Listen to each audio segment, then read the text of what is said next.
उसका क्या होगा, वो उसका क्या होगा। इसलिए वो दोस्त वहां पड़े थे। जब हमें लगा कि आत्मा का आंदोलन है, ये दिल का आंदोलन है, किसान का आंदोलन है, ये कोई फर्जी रामदेव बाबा जैसों का आंदोलन नहीं है, अन्ना हजारे जैसों का आंदोलन नहीं है, ये तो धरती पुत्रों का आंदोलन है। और इसमें नरेश तुझे भी जाना चाहिए, तुझे भी अपनी भूमिका निभाना चाहिए। आपका ये बेटा, मेरे क्रांतिकारी साथी, बहुत सारे युवा साथी राजस्थान से उस आंदोलन में शरीक रहे और पहले दिन से वहां धरने पर बैठे हैं। हमारा एक धर्मा ठाकर बाड़ा का पहले दिन से उस धरती पर बैठा है। हमारा एक बनी टाटू बामरवास का पहले दिन से शाजापुर बॉर्डर पर बैठा है। ऐसे भाई मुकेश यहाँ बैठे हैं, ऐसे हजारों सैकड़ों लड़के वहां बैठे हैं। लेकिन थोड़ा मैं लेट गया, लेकिन जिस दिन से नरेश मीणा बॉर्डर पे गया, जब ये कॉल दिया गया देश के किसानों द्वारा कि 26 जनवरी को गणतंत्र दिवस पर देश में अब तक तो परेडें बहुत हुई है, बहुत चील गाड़ियां, हेलीकॉप्टरों को लोगों ने परेड में देखा है, लेकिन ये 26 जनवरी की परेड ऐसी देश में होनी चाहिए जिसमें पूरा देश नहीं, पूरा संसार, पूरी दुनिया देश के, भारत के किसानों की परेड देखे, भारत के किसानों के कर्तव्य देखे, भारत के किसानों के ट्रैक्टरों को देखे, भारत के किसानों की असलियत को देखे। उस परेड को जब कॉल किया तो उसमें नरेश मीणा भी गया।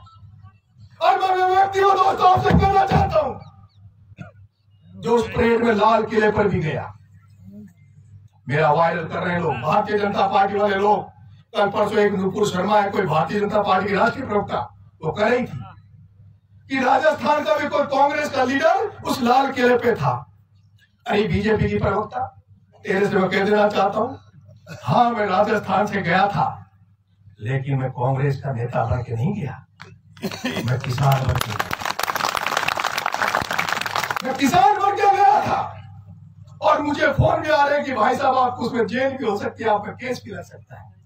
तो मैंने कहा अब तक तो कभी जाति के नाम पर जेल गया, कभी छात्रों के नाम पर जेल गया। खास अगर मुझे भी मौका मिल जाए किसानों के नाम पर जेल जाने का, तो नरेश मीणा 6 महीने की जेल से नहीं डरेगा, नरेश मीणा 12 महीने की जेल से नहीं डरेगा। अगर नरेश मीणा को 20 साल की उम्र के इस केस में किसानों की लड़ाई लड़ते हुए हो जाए तो भी नरेश मीणा पीछे नहीं हटेगा।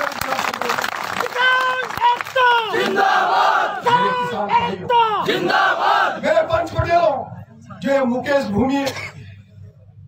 भूप्रेमी जो बोल रहा है दोस्तों, ये इसकी दिल की आवाज बोल रही है, इसका मन बोल रहा है कि आज ऐसा क्या कारण है कि इस पूर्वी राजस्थान की इस माधोपुर की धरती पर जब कोई जाति की कोई मीटिंग होती है तो हजारों लोग इकट्ठे हो जाते हैं, कोई आरक्षण की लड़ाई की बात चलती तो ये हजारों लोग इकट्ठे हो जाते हैं, हजारों नेता रैलियां होती है। फिर ये किसान की बात चल रही है, पूरा देश का किसान चिंतित, तो फिर माधोपुर में ऐसा क्यों? मैं आपसे कहना चाहता हूँ, ये आंदोलन किसी जाति विशेष का नहीं है, ये आंदोलन किसी धर्म विशेष का नहीं है, ये आंदोलन किसी का व्यक्ति विशेष का नहीं है।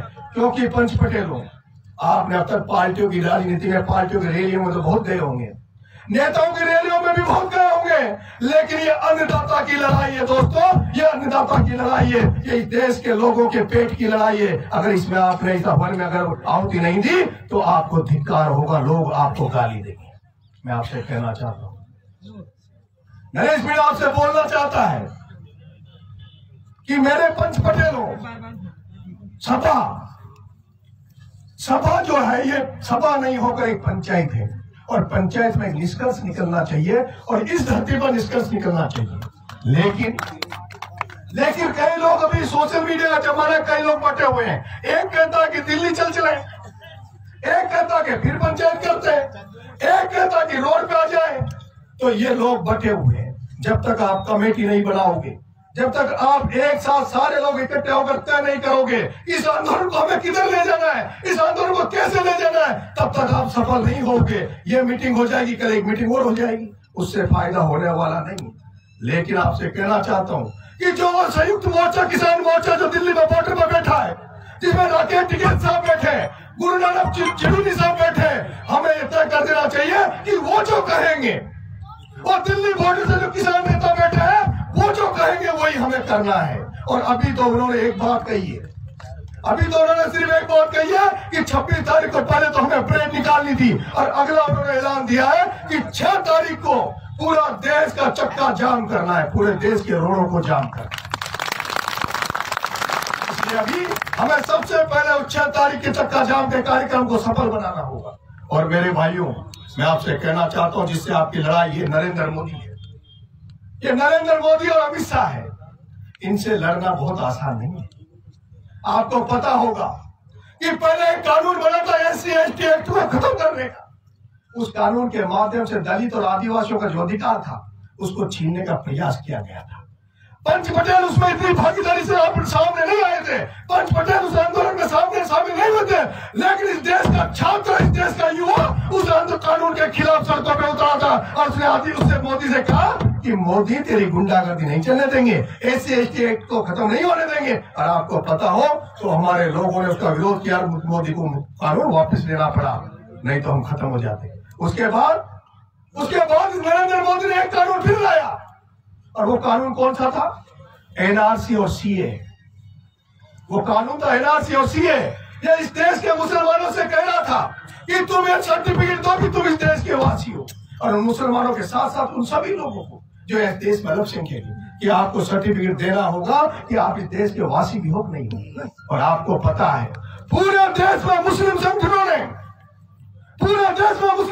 के धरने हुए, प्रदर्शन हुए, रैलियां हुई, और उन्होंने कहा कि नरेंद्र मोदी तू जितना इस देश का भक्त बनता है उससे ज्यादा इस देश के लिए कुर्बानी मुसलमानों ने भी दी है। तू जैसा तेरे अंदर राष्ट्रवाद है उतना ही राष्ट्रवाद हमारे अंदर भी है। हमें परेशान मत कर, हम इस भारत माँ के लाल हैं, हम इस भारत माँ के लिए कुछ भी कर सकते हैं। लेकिन आपको पता है उस आंदोलन को किस तरह से कुचला गया। और अब ये किसान को ललकार रहा है। दिल्ली में बैठा नरेंद्र मोदी और अमित शाह कुछ किसानों को ललकार रहा है। और मैं आपसे कहना चाहता हूं, जब वो ST/SC के लोग आए तब इन्होंने उनको बदनाम कर दिया। फिर जब हमारे मुस्लिम भाई जब सड़कों पे उतरे तब उनको ये कह दिया कि ये पाकिस्तानी है, ये आतंकवादी है। उन मुसलमानों को जब भी कोई मुसलमान इनको दाढ़ी वाला, टोपी वाला दिखता है तो नरेंद्र मोदी हमेशा एक ही बात कहते हैं, तो आतंकवादी। और अब जब किसानों का आंदोलन हुआ और जब पंजाब के सरदार सड़कों पर उतरे, जब पंजाब के सरदारों ने सिंधु बॉर्डर, टिकरी बॉर्डर पर कूच किया, तो मोदी और अमित शाह ने कह दिया ये तो खालिस्तानी है। जो खालिस्तानी की बात कभी किसी जमाने में खत्म हो गई थी उनके लिए करेंगे तो खालिस्तानी। मैं कहना चाहता हूं ये जो लड़ाई है, ये किसानों की लड़ाई है, ये आपकी जमीन छीनने की लड़ाई है। जिस तरह से रेलवे को निजी हाथों में दिया जा रहा है, एयरपोर्ट को बेचा जा रहा है, उसी तरह तुम्हारी जमीनों को भी बेचने की तैयारी चल रही है। इसी तरह का कानून इस देश में 1906 में अंग्रेजों ने भी बनाया था। उस अंग्रेजों का जो 1906 का कानून था उसको पढ़ना, और उस अंग्रेजों का जो 1906 का जो कानून था उसका विरोध किसी ने किया था। तो इस देश में पहला किसान आंदोलन हुआ था, और उस देश में उस किसान आंदोलन में सबसे पहले भूमिका निभाई थी तो भगत सिंह के पिताजी ने निभाई थी, भगत सिंह के भाई ने निभाई थी। और उस समय भी अंग्रेजों को कानून वापस लेना पड़ा था। वही कानून ये लागू करना चाहते हैं, वही कानून नरेंद्र मोदी और अमित शाह इस देश में लाना चाहते हैं। आपकी जमीन जायदाद को खत्म कर देना चाहते हैं। बोलो नहीं, बोलो। आपसे नहीं कहा, आपसे नहीं। मेरे भाई थोड़ा छोड़ दीजिए, मैन पॉइंट पे ले लो। नहीं, जोश से मेरे भाइयों